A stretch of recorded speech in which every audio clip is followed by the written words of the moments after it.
지금부터 통신설비 기능장 2025년 교육 설명회를 시작하겠습니다. 목차입니다. 통신설비 기능장의 필기시험 합격률 알아보고요. 그리고 25년도 시험 일정 보겠습니다. 다음으로 필기 출제 기준, 그리고 저희 교육과정 안내하고, 그리고 작년에 출제되었던 기능장 CBT 복원 문제 풀이하고 마무리하겠습니다. 먼저 시작하기 앞서서 통신설비 기능장도 왜 BNP랩인가? 왜 그럴까요? 제가 쓴 말입니다. BNP랩에 거침없는 합격 DNA가 있기 때문에 이걸 통신설비 기능장 교육에도 인식을 하겠다라는 겁니다. 먼저 정보통신기술사 2018년부터 24년 7년간 최다 합격생을 배출했습니다. 그리고 정보통신기사 저희가 22년부터 오프라인 과정을 쭉 진행을 해오고 있는데 필기 오프라인 과정 합격률이 86%입니다. 이거는 3년간 누적된 데이터로 통계가 잡힌 거고요. 자, 다음은 기술지도사 정보기술 관리 분야 합격자 62%를 배출했습니다. 자, 이 정도만 봐도 저희가 얼마나 압도적인 합격 DNA를 갖고 있는지 아실 거라고 생각합니다. 자랑은 여기까지만 하고 넘어갑니다. 먼저 필기시험 합격률을 좀 보겠습니다. 2023년에 도입된 이 필기 CBT는 이 통신설비 기능장뿐만 아니라 다른 종목들의 필기시험 합격률을 30%대의 수준으로 떨어뜨렸습니다.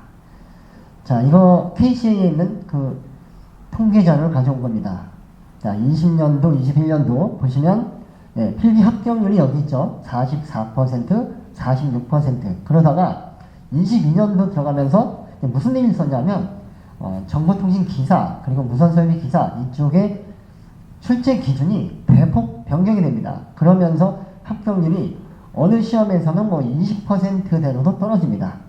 그리고 23년에 CBT가 도입이 되면서 합격률이 31%, 33%, 요 정도로 이렇게 내려왔죠. 자, 요거는 CQ에서 가져온 통계입니다. 그러면 통신설비 기능장 합격률 한번 보겠습니다. 2012년부터 24년까지 13년간의 한번 추이를 보시면은, 자, 이렇게 색깔 보이시죠? 이렇게. 요게 뭐냐면, 출제 기준이 변경된 때입니다.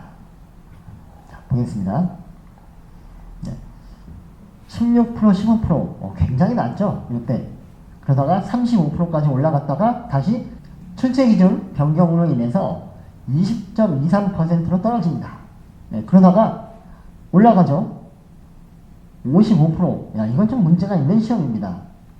54% 이러다가 다시 2018년도에 25%로 또 떨어집니다.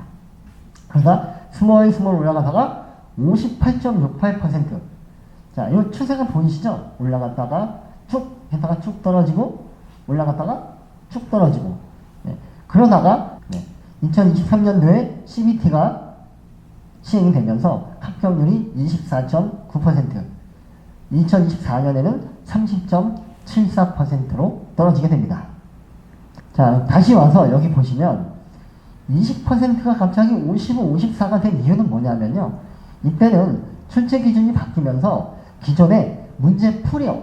거의 이제 노출이 안 된 거죠. 그러다가 1년에 2번 시험 보고 그 다음에는 제한된 풀에서 문제가 나오니까 그냥 기출문제만 쭉 풀고 나면 합격이 되는 그런 타이밍이었어요.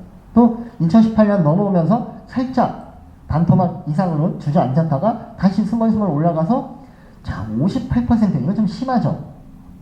이렇게 합격률이 올라갔어요. 그런데 23년 이후부터는 23년도는요 그 CBT와 그 종이 기반의 PBT가 병행이 됐어요. 그래서 23년도 1회, 4회 기출문제는 저희가 가지고 있습니다. 근데 CBT를 통해서도 문제 출제가 됐고요. 그러다 보니까 PBT를 본 거는 다 노출이 돼서 그거 공부하고 들어가는데 문제 풀이 늘어난 거예요. 예를 들어 전에는 문제 풀 전체가 3,000문제였다 라고 하면 지금은 제가 볼 때 한 5,000문제 이상 거기서 이제 60문제를 뽑아오니까 기출문제를 만날 확률이 줄어드는 거죠. 그래서 각종 카페에 있는 게시판을 보게 되면 전체에서 기출문제 비율이 한 20%, 30% 이거밖에 안 나왔다. 그러면서 열받는 걸 성토하는 그런 경우를 많이 봤습니다. 이거는 비단 이 기능장뿐만이 아니고 정보통신 기사, 무선설비 기사 거의 공통입니다. 이 KCA가 약간 좀 마음을 먹은 것 같아요. 아무한테나 주지 않겠다. 이런 생각을 먹으면서 문제 풀을 계속 늘려가고 있습니다. 지금도 마찬가지고요. 그래서 이렇게 증가하는, 또 이렇게 증가하는 이런 패턴은 앞으로는 나오지 않을 걸로 봅니다. 아마 많이 올라갔자 한 35% 여기서 왔다 갔다 하지 않을까라고 하는 게 제 생각입니다. 자, 25년 시험 일정 보겠습니다. 네, 1년에 2번 시험 보는 건 다 아실 거고요. 1회 4회 2번입니다. 필기시험이 2월 17일부터 3월 9일. 이 중에서 원하는 날짜를 선택을 하는 건데 엊그저께 KCA에서 세부 일정을 올려줬습니다. 자, 시험 일정을 이제 선택을 하셔야 됩니다. 보면 2월 17일 월요일, 그리고 2월 21일 금요일, 또 월, 금, 이때 또 대체 휴일이고요. 금요일 이렇게 시험을 보는데 이쪽에는 이제 서울이 없습니다. 그래서 제가 시험을 봐야 하는데 아마 이날 시험을 볼 것 같습니다. 그래서 저희 강의를 들으시는 분들은 제가 이날 시험을 보고 오면 한 60문제 중에서 한 40에서 50문제 정도는 암기를 해옵니다. 그 중에 아마도 60문제 중에 한 10몇 문제는 기출문제예요. 그리고 나머지, 그걸 제외한 나머지는 신규 출제 문제가 되겠죠. 그걸 뭐 토시 하나까지 다 똑같이 외우지 못하겠지만 비슷한 맥락으로 암기를 해옵니다. 그럼 제가 금요일날 시험 보고 토요일, 일요일 정리해서 이 월요일날 시험 보실 분들을 위해서 일요일 저녁에 놀리겠죠. 일요일 오후나. 그러면 강의 들으시는 분들은 제가 풀었던 문제들을 보고 약간의 도움은 받으실 수 있을 겁니다. 예를 들어 60점이 합격인데 내 실력이 한 55, 56이다. 그런데 제가 보고 온 시험을 기반으로 해서 몇 문제, 예를 들어 2문제, 3문제만 더 맞췄다. 그러면 합격인 거예요. 네. 근데 실력은 40점인데 제가 시험 공부를 갖고 했더니 조금 올랐다. 합격은 어렵죠. 그 얘기는 뭐냐? 공부를 한 상태에서 제가 시험 본 게 도움이 되게끔 공부 레벨을 올리셔야 되는 겁니다. 그래서 시험 일자는 가급적이면 24일 혹은 28일 날 시험 보시는 게 좋을 것 같습니다. 그리고 저희 그 카페 그리고 카카오 단체방에서 시험을 보신 분들이 뭐가 나왔는지 막 이렇게 집단지성으로 알려줍니다. 그게 좀 도움이 되겠죠. 그래서 이때 시험 보신 분들이 좀 알려주고 또 저희 강의진 저 말고도 다른 분들이 기능장 시험을 봅니다. 그분들한테서 받은 보고난 문제 이것들이 다 공유가 되면 시험은 최대한 늦게 보시는 게 좋습니다. 네. 요날 선택을 하시는 게 좋은데 아마도 시험 접수를 하게 되면 이날이 제일 먼저 마감이 될 겁니다. 그리고 이날이 마감되고 이날이 마감될 텐데 가급적이면 요 17일과 20일을 제외하고 시험 날짜를 선택을 하셔서 제가 그리고 저와 저희 강의진이 함께 보고 난 문제를 풀어보시면 좋을 것 같습니다. 자, 이번에는 기능장 필기 출제 기준입니다. 자, 요게 보면 적용 기간이 23년부터 26년 12월 말까지입니다. 직무 내용은 자, 통신 설비에 관한 현장 지식, 기술, 그리고 자, 여기 키워드입니다. 최상급의 숙련 기능. 자, 기능계에서 가장 높은 레벨이에요. 기능장은. 네. 자, 기능계와 기술계가 이건 아시죠? 네. 기능계에서는 기능사 그리고 그 위에 기능장이 있는 거고 기술계에서는 산업기사, 기사, 기술사가 있는 겁니다. 그래서 이런 최상급의 숙련 기능을 갖고 자, 설계, 감리, 구축, 시공, 운용, 유지관리 등의 업무를 수행하는 직무를 하는 게 통신설비 기능장입니다.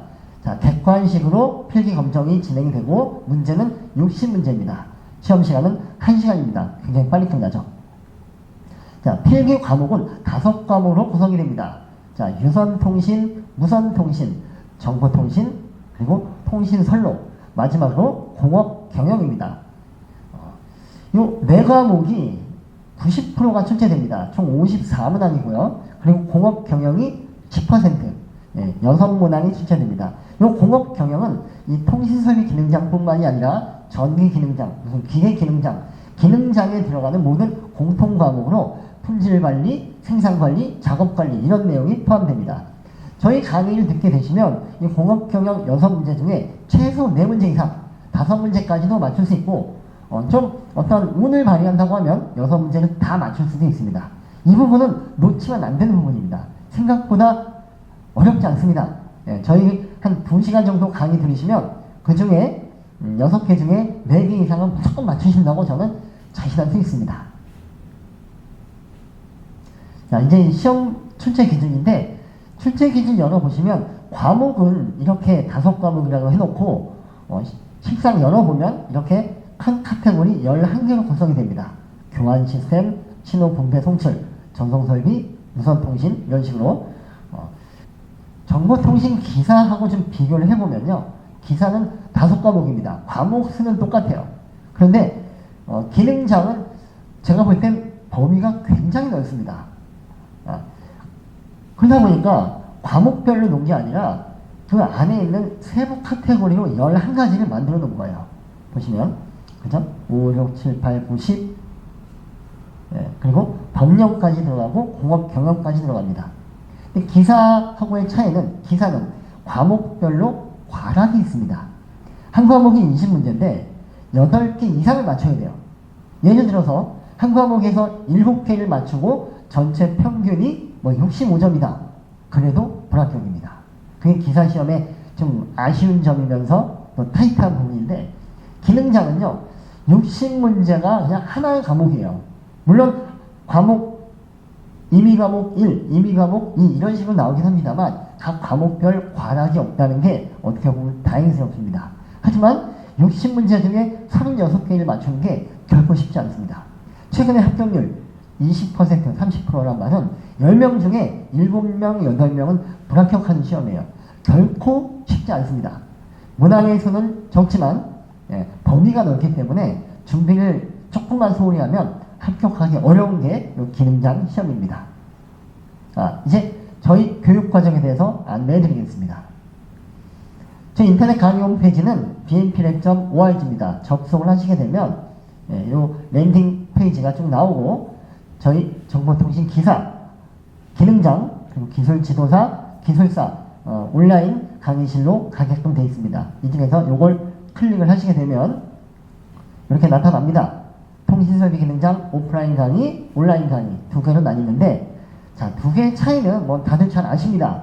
오프라인 강의는 당연히 집중도와 몰입도 측면에서 온라인 강의를 압도합니다. 그리고 이쪽은 같이 공부하실 분들이 몇 분 계세요.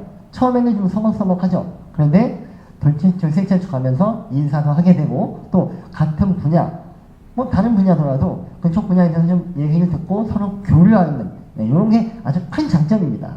하지만 이 온라인 강의 같은 경우는 그런 게 좀 부족하죠. 카페를 통해서 교류를 하긴 합니다만 아무래도 좀 부족합니다. 또 오프라인의 가장 큰 장점은 딱 정해진 시간에 정해진 장소에서 공부를 한다는 겁니다. 온라인은 내가 만들어야 돼요. 시간을 딱 계획표를 정해놓고 그 계획대로 해야 되는데 자, 이 개인의 자율의지 이 말은 뭐예요? 그냥 내 마음대로 한다는 겁니다. 그냥 강의를 듣다가 전화 오면 전화 받고 누가 뭐 물어보면 잠깐 멈추고 대답하고 이런 식입니다. 근데 오프라인은 어때요? 자, 수업 오시면요 저희는 모든 휴대폰을 다 방해 금지 모드로 놓습니다. 자, 수업하러 오셔갖고 전화를 받을 거면 수업하러 오시면 안 돼요. 물론 뭐 급한 전화가 있을 수 있습니다만 그런 건 사전에 정리를 하고 공부하러 이 자리에 오셨을 때는 오로지 그 시간만큼은 공부에 집중을 하고 그리고 나서 집으로 돌아가시면 이 오프라인 강의는 한 이틀에서 3일 정도 시간이 지나면 이 현장 녹화된 강의가 온라인으로 제공이 됩니다. 자, 그리고 이 양방향성은 강의하시는 강사분들과 묻고 답하고가 됩니다. 그래서 뭐 수업 시간 중간에 막 질문을 던질 수도 있는데 저는 그렇게 하진 않습니다. 보통 질문이 생기면 옆에 적어놨다가 쉬는 시간에 물어봅니다. 그러면 강의하시는 분이 그 질문을 받았을 때, 아, 이거는 뭐 설명이 내가 좀 부족했구나, 아니면 이 부분은 좀 더 보강을 해야겠구나, 라는 걸 알게 됩니다. 그래서 더욱더 강의의 퀄리티가 올라가게 됩니다. 예. 이쪽은 이제 단방향성이죠. 예. 자, 이제 오프라인 강의 좀 설명드리면요. 수험서가 무료로 제공이 됩니다. 그리고 총 5주 동안 진행이 되고요. 매주 일요일 6시간입니다. 좀 빡세죠? 근데 빡세게 하지 않고서는 합격이 어려워요. 예. 오후 4시부터 밤 10시까지입니다. 일요일날 이제 종교행사 하시는 분이 꽤 많은데, 예, 그거 하시고 오시면 됩니다. 예. 그리고 내일뱅 카드를 적용하게 되면 이제 요 금액이고요. 일반은 예, 이 정도입니다. 아마 이 학원을 알아보신 분들은 뭐 대충 가격을 아시겠지만 저희가 최저가입니다. 하지만 이 강의 품질만큼은 저기 위에 있다. 예, 최상급이다라고 보시면 됩니다. 그리고 등록 시점부터 공부를 시작할 수 있도록 온라인 강의를 미리 열어드립니다. 그리고 여기 있는 온라인 강의는 뭐냐면 오프라인 강의를 통해서 쭉 찍힌 영상들을 가공을 해서 제공하는 게 온라인 강의입니다. 저희 교육 일정을 보시게 되면 우선 1회, 4회 두 번 있었잖아요. 그 중에서 1회는 1월 26일입니다.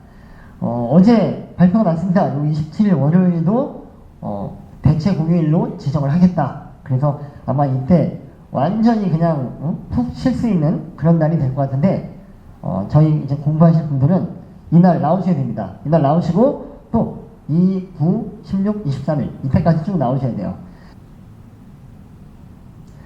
자, 다시 한번 이거 말씀드리면 통신설비 기능장 필기 대비 주말 과정입니다. 일요일이고요. 구피 지원 과정이고, 내일배움 카드를 가지고 계신 분들은 요 금액입니다. 하지만 내일배움 카드 발급이 안 되시는 분들, 예를 들어 공무원이나 군인분들은 내일배움 카드가 발급되지 않습니다. 요 금액으로 지원하시면 되고, 그리고 재직자, 실업자, 국민취업, 유형 모두 지원 가능합니다. 자, 이제는 저희 교육과정의 특징을 좀 말씀드릴게요. 앞서 말씀드렸죠? 합격 DNA가 있다고. 그 이유가 뭐냐? 자, 저희 통신설비 기능장 취득을 위해서 BMP랩 강의를 들어야 하는 10가지 이유입니다. 자, 이론과 실무 경험을 갖춘 전문 강사, 예, 정보통신 기술사가 강의합니다. 두 번째, 신규 출제 문제 복원을 위해서 저희 강의진이 직접 CBT에 응시를 해서 그 부분을 강의에 적용합니다. 자, 세 번째, 접근하기 힘든 법령 부분은 현직 변호사가 간결, 명쾌하게 강의합니다. 이 법령 부분은 많은 분들이 포기하는데 절대 포기하면 안 됩니다. 예. 이런 장점이 있고, 자, 그리고 모든 강의는 수험서를 기반으로 상세화된 PPT, PDF로 강의가 진행됩니다. 자, 다음, 최신 기술과 최근 개정된 법령을 근거로 강의합니다. 기사나 기능장이나 이쪽 시험 문제를 보면요, 현재 법령과 맞지 않은 문제들이 꽤 있습니다. 관연도 출제 문제 중에. 왜냐하면 그 문제는 그 과거, 예를 들어 뭐 2015년, 2018년 법이 개정되기 전에 그 시점의 법을 기반으로 문제가 출제된 것들이 많아요. 근데 현재 시점에서 그걸 공부하면 될까요? 맞지 않겠죠. 네, 그런 문제가 나오면 제가 어떤 조치를 취할까요? 네, KC에다가 공문을 보냅니다. 이 문제는 더 이상 출제되면 안 되는 문제다. 그렇게 해서 기사 쪽은 제가 다 정리를 끝냈어요. 기능장은 어떨까요? 제가 작년부터 준비를 해오면서 그런 문제들을 이미 보냈어요. 그래서 몇 문제는 정리가 됐는데 아마 그래도 이상한 문제가 또 나올 수 있잖아요. 제가 CBT를 보러 가서 작년에 1월 4일 돌아봤는데 잘못된 문제가 있는 거예요. 그걸 이제 또 항의를 했죠. 그랬더니 그 직원이 이거는 뭐 저쪽에다가 공문 접수해서 해결하십시오 라고 해서 제가 이제 그렇게 진행을 해왔는데, 어쨌건 최신 기술 그리고 법령은 최근 법령, 예, 현재 이루어지고 있는 법령 기반으로 나와야 됩니다. 자, 다음은 비전공자에게도 쉬운 용어로 외우기 쉽게 재밌게 강의합니다. 제가 재미없는 강의 보는 걸 끔찍히도 싫어합니다. 일단 강의는 딱 보는 순간 아, 재밌다. 이게 아니라, 아, 재미없다. 이런 말이 나오면 안 돼요. 그냥 들으면서, 그냥, 아, 그래? 그덕그덕. 이렇게 봐야 되는데, 보다 보면 눈이 감기고 졸리고 이러면 안 됩니다. 저희 강의는 재미를 추구하는 건 아니고, 재미없는 강의를 절대적으로 배척합니다. 다음, 네이버 카페를 통해서 기술적 교류를 지속합니다. 여기에 법령이나 혹은 최근 동향이나 이런 것들이 계속 올라옵니다. 가입을 해 주시고요. 다음, 기능장을 취득한 이후에 자, 기술 지도사, 기술사로 개인 역량 확장할 수 있는 게 굉장히 용이합니다. 저희는 토탈 솔루션입니다. 오프라인, 온라인, 게다가 산업기사, 기사, 기능장, 기술 지도사, 저 꼭대기에는 기술사까지도 모든 교육과정을 제공을 합니다. 다음, 국회과정을 통해서 이 진행한 내용을 업데이트합니다. 대부분의 온라인 교육과정은 어떻죠? 한번 찍어놓으면 울고먹고 또 울고먹고 또 울고먹고 저희는 그러지 않습니다. 아까 말씀드렸지만 오프라인을 하면 상호 교류가 일어납니다. 저쪽에서 뭔가 질문을 해요. 잘 모르겠다고. 그러면 그 질문이 왜 나왔는지를 생각을 해요. 아, 그러면 다음번 설명할 땐 이렇게 설명하면 조금 더 이해가 잘 되겠구나. 그럼 다음번에 좀 좋은 콘텐츠가 나오겠죠. 그럼 그걸 온라인으로 보냅니다. 이렇게 해서 선순환이 되다 보니까 강의 퀄리티가 올라갈 수밖에 없는 거죠. 마지막으로 자, 최신 기술, 개정된 법령, 기술 기준 중심의 자, 이론과 필드를 오가면서 자, 생생한 오프라인 현장 강의를 온라인으로 제공하는 것은 단언코 저희 BMP랩 단 한 곳뿐입니다. 저희의 자존심입니다. 저희의 자랑이기도 하고요. 이렇게 해서 10가지 이유를 정리해봤습니다. 이번에는 통신설비 기능장 2024년 CBT 보건 문제풀이를 진행하겠습니다. 다이폴 안테나의 길이가 2m일 때 수신하기 가장 적합한 주파수는 얼마인가? 자, 안테나의 길이는 뭐하고 연계되어 있죠? 사용하는 주파수와 연계되어 있죠. 자, 주파수가 올라가면 안테나의 길이는 어떻게 되죠? 짧아지죠. 주파수가 올라가면 안테나는 짧아진다. 자, 근데 안테나의 길이 결정하는 건 주파수인데 다른 말로 하면 파장입니다. 파장. 그죠? 파장의 기호는 람다고 안테나의 길이는 얼마죠? 반파장입니다. 반파장. 반파장이란 말은 2분의 1 람다가 되는 거죠. 그러면 안테나의 길이가 2m라면 파장의 길이는 얼마예요? 곱하기 2를 하면 되겠죠. 람다는 얼마예요? 4m입니다.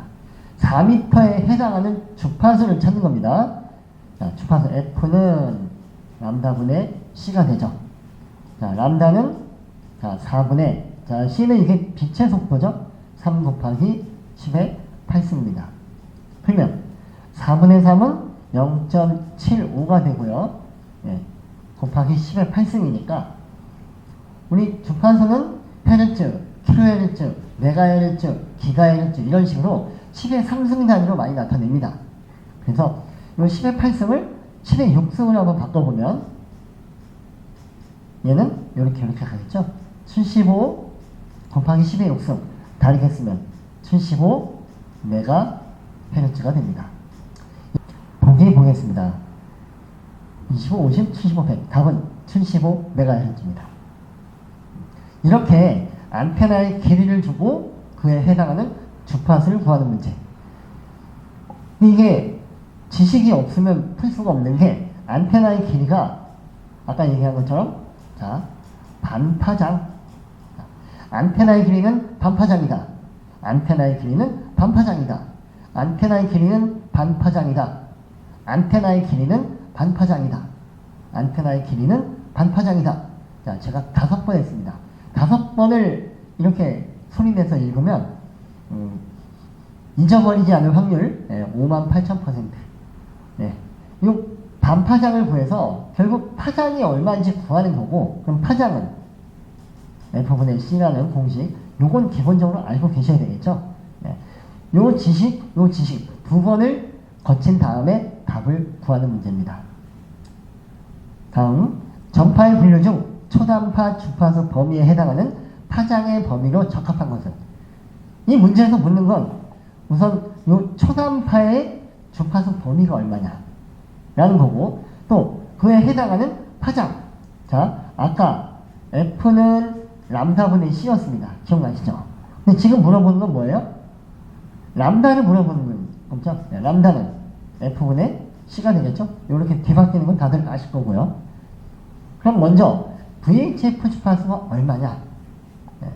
자, VHF 약자 뭐죠? 자, very high frequency입니다. 매우 높은 주파수. 얼마나 높길래 매우 높은 주파수냐?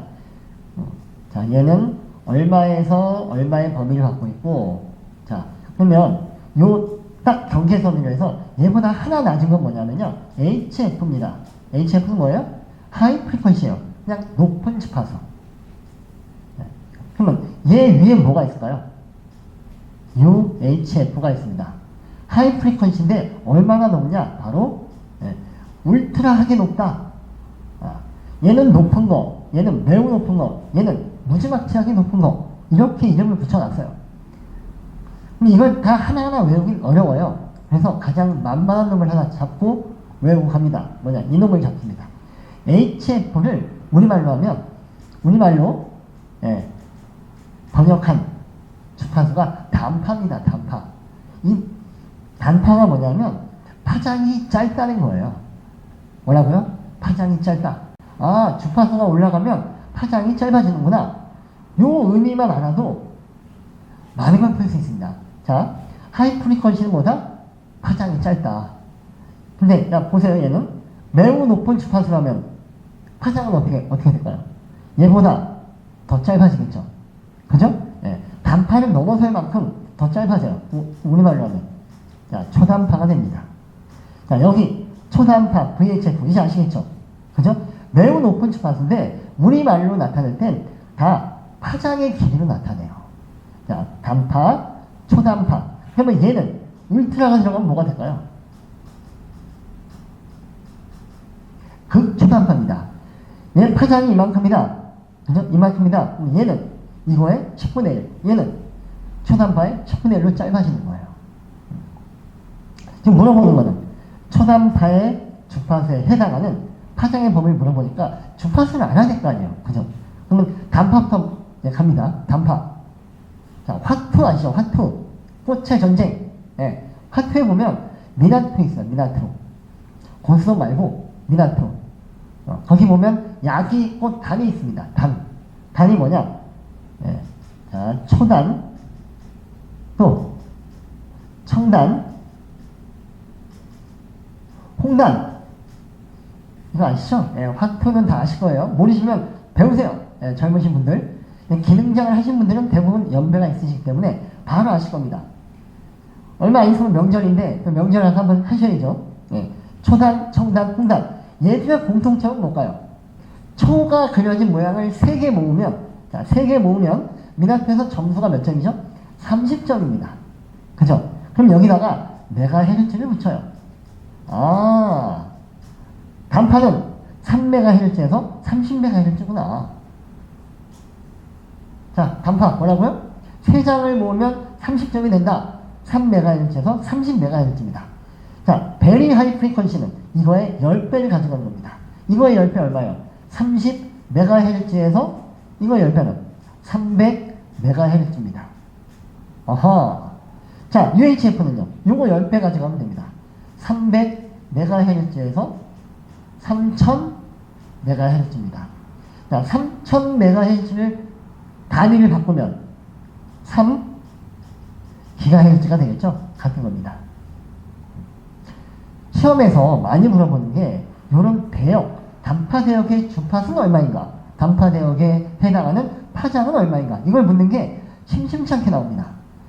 이거는 굉장히 쉽게 가져갈 수 있는데 근데 딱 표를 보는 순간 어려워요. 막 숫자가 들어가면. 그런데 그렇지 않습니다. 요 HF 단파 하나만 딱 외우신 다음에 여기서 10배, 10배 가는 겁니다. VHF는 주파수 이제 나오죠. 30MHz에서 300MHz입니다. 그러면 구해볼까요? 30MHz에 해당하는 파장을 구해보는 겁니다. 자, 30 곱하기 10의 6승, 30MHz죠. 분의 자, 빛의 속도 3 곱하기 10의 8승입니다. 그러면 10의 6승 요게 제곱이 될 거고, 자, 이게 없어지고 다시 1로 되겠죠. 그러면 3분의 30 하면 10m가 되겠네요. 아, 30MHz에 해당하는 파장은 10m구나. 그러면 300MHz는 어떨까요? 주파수가 10배로 커지면 파장은 10배로 늘어나나요? 10분의 1로 줄어드나요? 자, 주파수가 올라가면 파장은 짧아지죠. 반비례만 되었어요. 그러니까 300MHz는 계산을 해봐도 알겠지만 계산하지 않아도 이거에 10분의 1로 줄겠죠. 그래서 1m에서 10m 정도가 VHF에 해당하는 파장이다 라는 걸 알 수 있습니다. 군대에서 통신병 하신 분들 아시겠지만 군대에서 많이 쓰는 게 FM 많이 쓰죠. FM 통신. 그 FM이 주파수가 얼마죠? 보통 88메가, 108메가 그 사이죠. 어디에요? VHF잖아요. 자, 요게 파장의 길이면은 안테나의 길이가 얼마였죠? 방금 전에 풀었잖아요. 안테나의 길이는 반파장이다. 안테나의 길이는 반파장이다. 안테나의 길이는 반파장이다. 안테나의 길이는 반파장이다. 안테나의 길이는 반파장이다. 자, 아까 5번, 지금 5번, 10번 했습니다. 절대 잊어먹지 않습니다. 그러면 안테나의 길이는 얼마부터 얼마예요? 5m에서 0.5m. 옛날에 그 무전기 들고 다니실 때 안테나 한번 길이 생각해보세요. 얼마쯤 되나? 긴 거 한 2.5m, 3m 이렇게 올라갔죠. 그게 다 이유가 뭐예요? VHF 대역을 쓰면서 반파장이기 때문에 그 정도 안테나 길이가 나오는 겁니다. 자, 지금은 주파수를 주고 파장을 구했죠. 한번 안테나의 길이를 갖고 다시 주파수로 역산하는 걸 여러 번 연습하셔야 됩니다. 그러면 시험 문제에 들어가면 뭐가 나와도 다 풀 수 있습니다. 자, 보기 보면 답은 1m에서 10m가 답이 됩니다. 다음 중 ISM 대역을 이용하는 통신 방식이 아닌 것은 1번 IEEE. 자, 요거는 뭐라고 읽냐면 I하고 E가 3개가 있어서 IEEE라고 불러요. IEEE 해도 되는데 외국 애들은 다 IEEE라고 부릅니다. 자, 그리고 얘가 영어면 얘도 영어를 해야 되는데 또 우리나라에서는 여긴 영어고 여기는 802.1이라고 불러요. 그죠? 외국 애들은 802.11 이렇게 하고 아니면 그냥 .11이라고 하기도 합니다. 왜냐하면 IEEE 나오면 대부분 802로 시작해요. 그래서 대부분 .11 이렇게 얘기를 하는데 우리는 IEEE 802.11 이렇게 부릅니다. 얘는 뭐에 대한 표준 규격일까요? 요거 딱 보면 생각나죠? 이렇게 생긴 거. 그죠? 이게 뭐예요? 우리가 와이파이라고 부르는 무선랜 표준 규격이죠? 예. 무선랜은 잘 아시겠지만 2.4GHz를 쓰죠? 이거는 누구나 쓸 수 있는 대역이라 2.4GHz. 자, 여기 우리 와이파이 AP 있습니다. 그리고 여러분 귀에 꽂고 다니는 블루투스 이어폰, 또 여기 스마트워치 대부분 다 2.4GHz ISM 대역을 씁니다. 자, 여기 다시 보면 I는 인더스트리얼, 산업이죠. S는 사이언티픽, 과학이고 M은 메디컬, 의학입니다. 그래서 어떤 정해진 출력 미만으로 쏘게 되면 누구나 다 사용할 수 있는 대역을, 그 주파수 대역을 ISM 대역이라고 합니다. 자, 얘는 당연히 ISM 대역이 맞고요. 자, 직비, 얘도 ISM 대역을 쓰죠. 블루투스는 얘도 ISM 대역을 씁니다. 마지막 LTE는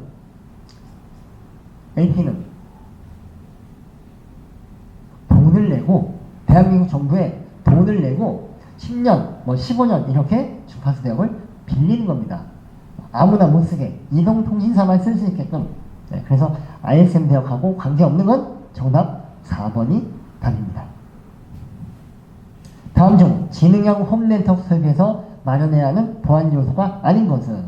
자, 지능형 홈네트워크 설비. 이게 최근에 기사나 기능장이나 기술사 시험에서 나옵니다. 워낙 중요해요. 이 지능형 홈네트워크 설비 때문에 막 소송 걸리고 막 난리예요, 아주. 예. 자세한 건 한번 검색해 보시면 다 나올 텐데, 여기서 보안 요소. 자, 우리가 알고 있는 보안 요소 뭐가 있을까요? 자, CIA, 미국 첩보부, 아니죠. 얘는 기밀성, confidentiality, 얘는 integrity, 무결성, 얘는 availability, 가용성이죠. 그래서 기, 무, 가. 이게 정보 보안의 3요소고, 여기에 인증과 부인 방지, 이걸 더해서 이제 보안의 부가적 요소. 이게 보안의 요소입니다. 여기에 뭐 접근 통제도 들어가는데, 한번 보겠습니다. 아닌 것, 데이터의 무결성. 자, 인테그리티. 얘가 무결성이죠. 자, 데이터의 중첩성.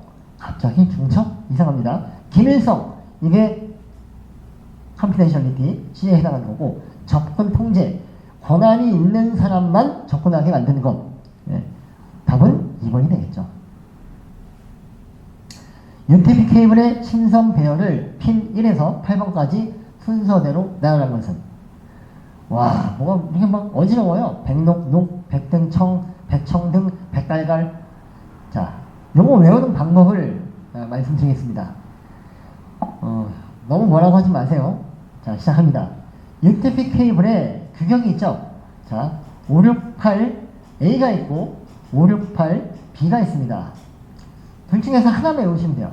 하나만 완벽하게 외우면 됩니다. 아까 우리 주파수 외우면서 뭘 기준 잡았죠?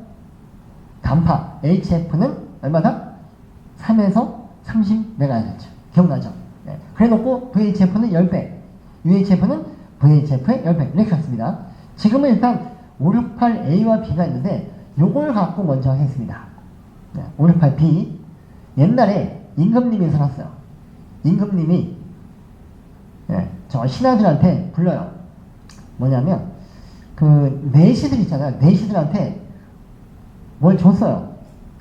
뭐냐, 이렇게 생긴 거예요. 이게 B인데 이걸 딱 눌러요. 그럼 뭐가 울려요? 벨이 울리겠죠. 벨이 울립니다. 그러면 내시들이 이제 궁녀를 이렇게 올립니다. 궁녀를 올리면 궁녀들한테 얘기하죠. 자, 너는 어서 가서 우리 임금님의 주청을 들어라. 주청을 들고 뭘 하느냐? 너는 노가리를 열심히 까거라. 노갈. 자, 임금님의 주청을 들고 네가 할 일은 뭐다? 노가리를 푸는 거다. 노갈. 자, 이게 2번, 4번, 6번, 8번입니다. 이게 뭐라고요? 자, 568B입니다. B. 왜? 임금님이 벨을 눌러요. 말도 안 되는 상황이지만 그러려니 하세요. 임금님이 벨을 누른단 말이야. 벨을 누르면 저 내시들이 궁녀들이 올립니다. 그러면서 야, 너 가서 주청을 들고 노가리를 풀어. 주청 노가리입니다. 주청 노가리. 자, 주는 주황색이죠. 그런데 책마다 이게 주황색을 등색이라고 해놔요. 같은 겁니다. 주황색이나 등색이나 오렌지색이나 다 똑같은 겁니다. 주는 이거다. 그래서 주청 녹갈입니다.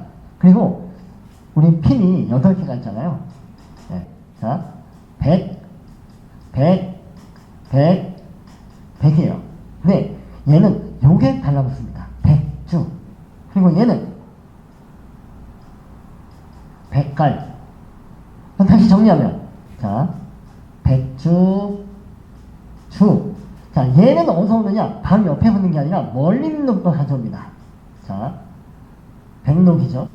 그리고 얘는 청이고, 얘는 백주를 가져옵니다.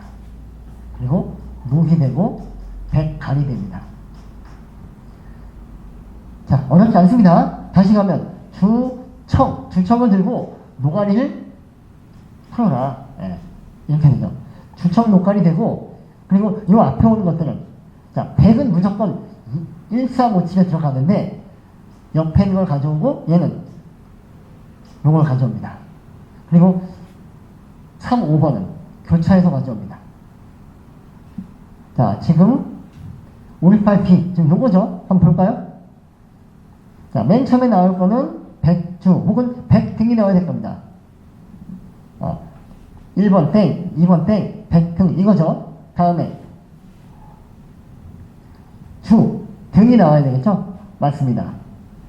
다음에 2, 4, 주청, 녹갈, 등청.